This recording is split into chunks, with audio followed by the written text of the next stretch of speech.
Hola de nuevo, vamos a seguir con la entrevista en el curso de ventas con PNL. Ayer empezamos la entrevista, hicimos una primera parte, hablamos de un cuadro, ese cuadro, qué debe de hacer el vendedor, qué es lo que hace, qué deja de hacer. Mm, Ayer pensaba, cuando acababa, que cualquier duda que tengáis, es decir, si en un momento determinado decís, no sé cómo plantearle una venta a un cliente, podéis consultarme. Encantado de la vida, os ayudaré sin ningún problema. Para mí es una satisfacción. Bueno, ayer os decía que hoy íbamos a hablar de otro cuadro que era en qué debe hacer el vendedor, qué cualidad tiene que utilizar. Es decir, hace unos capítulos os hablaba de las habilidades y cualidades de los vendedores. Muy bien, pues vamos a ver cómo puede aplicar estas cualidades según lo que tenga que hacer. Mirad, el vendedor debe de adecuar su imagen personal y la imagen de situación al cliente. Para esto tiene que ser humilde y tiene que tener una adaptabilidad absoluta, capacidad de adaptación. El vendedor debe de adoptar el lenguaje y expresiones a las del cliente. Os suena, ¿verdad? Porque es lo mismo que decía en el otro cuadro que debe de hacer el vendedor. Muy bien. Tiene que adoptar el lenguaje y las expresiones a las del cliente. Aquí hace falta mucha humildad. Mucha humildad porque a veces el cliente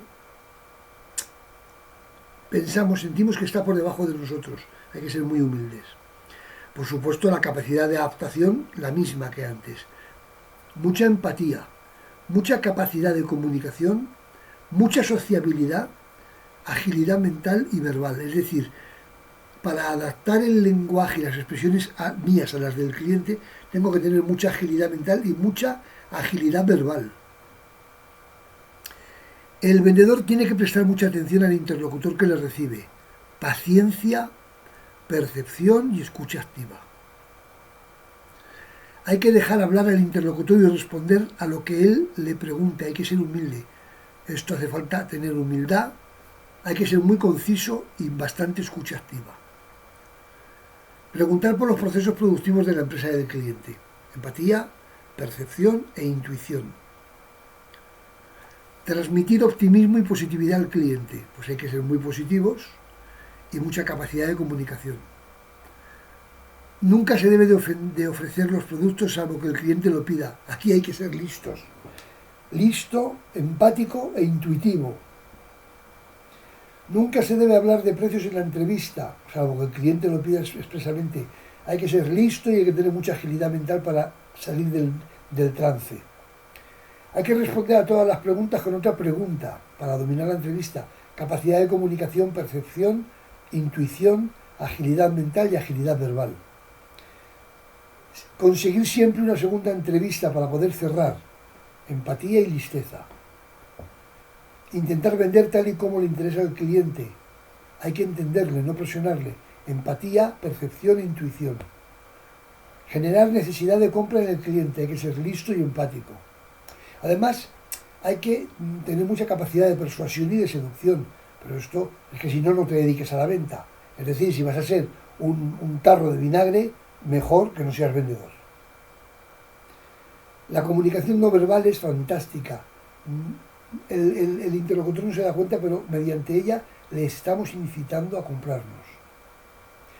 Desde el primer momento hay que analizar cómo es mi interlocutor.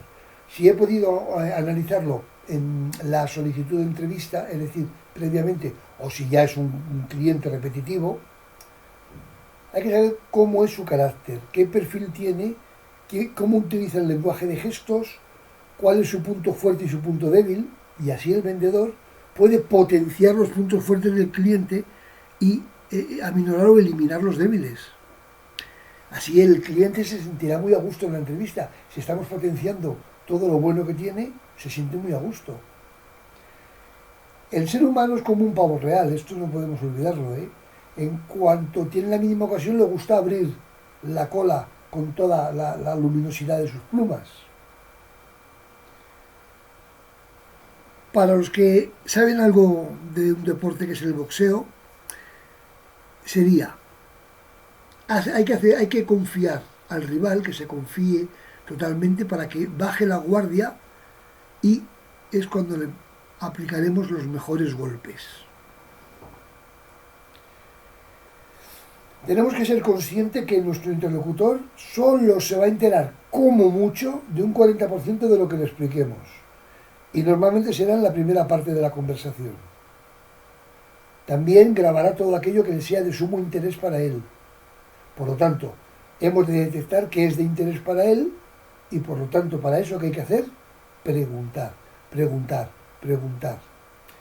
Yo vengo insistiendo hace mucho, en los últimos capítulos, mucho tiempo, que es importantísimo saber cómo trabaja nuestro cliente, cómo es su proceso productivo, cómo es su proceso de fabricación, cómo es su proceso de comercialización, cómo es su proceso de venta. Porque entonces vamos a adaptar todo nuestro proceso de venta al suyo. El cliente tiene que vernos similar a él. Por lo tanto, es importantísimo encontrar en los primeros segundos, no quiero decir ni minutos, segundos de la conversación, hay que encontrar nexos de unión. Los nexos de unión son elementos externos a la entrevista propia de venta, pero que hace que nos sintamos identificados el uno con el otro. Por ejemplo, esa insignia que llevas es del Colegio de Ingenieros. Sí. Ostras, no sabía que eras ingeniero. Tú también, sí, claro, no llevo la insignia, pero sí, claro que soy ingeniero. ¿Verdad, eh? No puede ser una mentira. Y ahí sale un nexo de unión que es que son los dos de la misma profesión. Yo siempre explico, los que me conocen se reirán al oírlo, que cuando vamos a una visita a un cliente y su camisa lleva las iniciales del cliente grabadas, bordadas, perdón, la pregunta clave es, oye, perdona que te voy a hacer, no voy a hablar de nada de esto, que me llama mucho la atención. ¿Dónde te haces tú las camisas? Porque tu camisa es a medida, ¿verdad? Solo las camisas a medida suelen llevar las iniciales bordadas. Y si realmente su camisa es a medida, le acabáis de hacer una pregunta que le va a volver loco, le va a encantar. Pavo real. Sacará todas sus plumas y dirá, ah, sí, mira, yo me lo hago en tal camisería. ¿Cómo te has dado cuenta que mi camisa es a medida? Porque veo que llevas bordadas las iniciales y eso suele ser en camisería a medida. Es que me encanta cómo te queda la camisa y además me voy a tomar nota de dónde te las haces porque quiero ir allí. Ah, ¿tú también te haces camisas a medida? Sí, hombre, claro.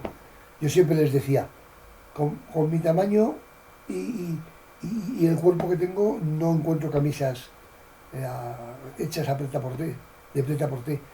Es decir, ahí generaba una conversación que no tenía nada que ver con la venta, pero que era un nexo de unión bestial. Tener en cuenta que tal como nos juzgue en las primeras impresiones, así nos va a juzgar en el futuro. Porque claro, yo sí que sé que no debo de juzgar, pero él no. Nadie le ha enseñado. Por lo tanto, por vuestra apariencia, por vuestra forma de hablar, por vuestros movimientos os juzgará. Como lo sabéis, anticiparos y hablar, aparentar y moveros de una manera que signifique este hombre es de confianza. La entrevista siempre la tenemos que dirigir nosotros, pero claro, la inteligencia está en hacerle creer que la está dirigiendo él. Hay un sistema muy bueno de funcionamiento que es dejarle que nos explique sus problemas y sobre todo, siempre que nos pregunte, responderle con una pregunta. Ah, ¿que lo ves difícil? Practica. No te puedo decir otra cosa. Si después de todo lo que llevamos hecho en este curso, creo que ese es el capítulo 18, me parece, todavía no te has dado cuenta cómo hay que hacer una pregunta, yo ya no puedo hacer más. Tampoco tengo que esforzarme más porque creo que te lo he puesto a huevo. Hacer una pregunta como respuesta siempre te hace dominar la conversación. vengo también repitiendo que no debemos de exponer nuestras ventajas competitivas. Tiene que preguntárnoslo. Incluso nos vamos a resistir a darle explicaciones. Como te resistas a darle explicaciones, su deseo de saber es muchísimo más grande. La primera entrevista no debe ser una entrevista de cierre, sino de presentarnos, de generar una necesidad sin que se dé cuenta y originar una segunda entrevista, en la cual sí que ya vendrás a cerrar. Pero puede ocurrir que en la primera entrevista el cliente te diga, no, no, no, no, no, no, no. Quiero que hoy me expongas, no es bueno, pero claro, tampoco le vas a decir al cliente, me niego a exponer de mi producto, no quiero que lo sepas. No, no, hombre, no. Un poco de resistencia sí, pero no demasiada. Yo siempre he recomendado a todas las empresas en las que les he dado formación de ventas, he hablado con los directores de ventas, o incluso si estaba el gerente, y siempre les he recomendado que es muy bueno que dejen probar su producto gratuitamente al cliente. En algún caso no puede ser. Bueno, los vendedores de las empresas de concesionarios de automóviles ahora te dicen, dígame, o sea, concerte una cita y le dejamos probar el coche. Eso antes era inviable. Eso es una mejora.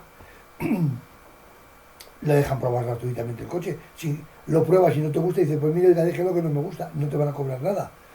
Pero yo, por ejemplo, si un vendedor lleva champú, recordando un caso, yo le hice la propuesta a la chica, a la señorita que vendía champús específicos y diferentes, le hice la propuesta para su jefe de que hicieran envases un poquito más pequeños y los llevase de muestra regalada. Es decir, mira, para que veas cómo son nuestros champús, dime tus necesidades de champú, por ejemplo, anticaspa, antigrasa, cabello duro, seco, no sé qué. Toma, pues te doy este champú para que lo pruebes y a partir de ahí yo sé que me vas a comprar. Yo siempre he dicho que yo iba sin papel, sin bolígrafo, sin tarjetas. Hombre, hay que tener mucha capacidad de memoria y mucha capacidad de saber salir de las situaciones para hacerlo así. Si no es tu caso y tú lo que quieres es decir, no, yo quiero tomar nota, bueno, aunque sean simples notas, pues toma nota de todo lo que se ha desarrollado, incluidos los mínimos detalles, aquellos que no se han hablado, sino que has percibido, y luego, cuando llegues a tu despacho, lo pasas a la ficha del cliente. Y pon pequeñas llamadas recordando los puntos clave de la entrevista, es decir, su niña estaba malita, su marido estaba pendiente de cambiarse de coche y nada más había conversación en casa del coche, etcétera, etcétera. Porque el próximo día que la veas le vas a decir, oye, ya os habéis cambiado de coche al final. Ay, sí, es verdad que te lo expliqué. Y ya acabas de abrir una nueva conversación importantísima. Bueno, espero que os haya sabido explicar tal y como yo quería la entrevista. La entrevista es la culminación de los intereses del vendedor. Seguiremos. Mañana creo que toca un capítulo en las fases de la venta, la determinación creo que es, a ver, no, voy a mirarlo, os lo digo. La determinación de necesidades, sí, efectivamente. Mañana es el día que hablamos lo que tiene que hacer el vendedor para determinar lo que necesita su cliente. Esto es previo al argumento, es decir, después de la determinación de necesidades vendrá la argumentación del vendedor. Seguimos en fases de la venta, ¿eh? Trabajaremos las objeciones. Muy importante, es decir, antes de que el cliente pueda objetar nada, yo le voy a preguntar sobre la objeción para que me conteste. Y acabaremos con el cierre de la venta. Con esto acabaríamos en varios días, en 3 o 4 días, acabamos las fases de la venta. Una vez acabadas las fases de la venta, yo me parece, creo recordar, estoy mirándolo mientras que hablo con vosotros, Sí, voy a abrir varios episodios que van a tratar de temas puntuales de PNL. Esto es ventas con PNL, por lo tanto voy a explicaros habilidades, herramientas de la PNL que me van a permitir ser mejor. Y entonces eso lo haré a partir de acabar las fases de la venta. Bueno, hasta mañana, muchas gracias. Que os vaya bien, que vendáis mucho.